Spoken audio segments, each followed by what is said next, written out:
Back here at home, Raj, Governor Newsom spent part of this election day in the Bay Area. He visited the well-known Mannings, that's in the Mission District. Among the topics he was asked about, whether he would consider making mail-in ballots for every registered voter a permanent part of California elections. His answer? It should be the standard, not only here, but nationwide. NBC Bay Area's Jackie Ward is live in San Francisco with more on this hot topic on both sides of the aisle. And Jackie, what are they saying?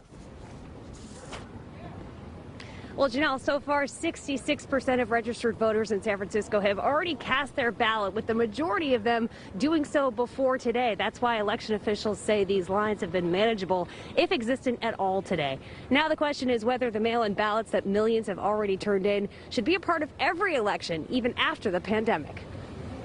Making voting easier, providing more choice and more opportunity, I think is fabulous. Back in May, Governor Newsom issued an executive order requiring the state to mail a ballot to every registered voter in California, largely for safety during the pandemic. Today, while at a phone bank at Manning's in San Francisco, he said the trend of absentee and mail-in ballots has already been on the rise in California, and COVID-19 just accelerated the progression. Once the proverbial mind is stretched, it ever goes back to its original form, meaning I think the expectation will be all across this country.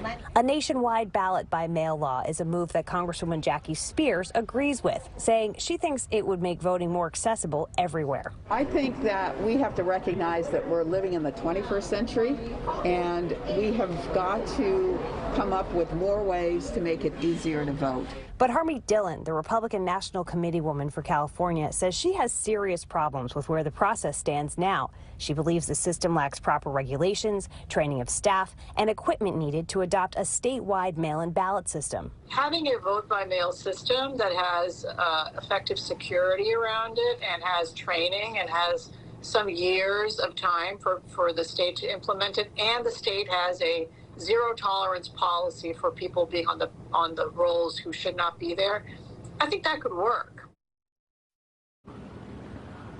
Regardless of party affiliation, every political leader I spoke to today said that they hope that this energy that this election has brought continues to resurface every 4 years. In San Francisco, Jackie Ward, NBC Bay Area News.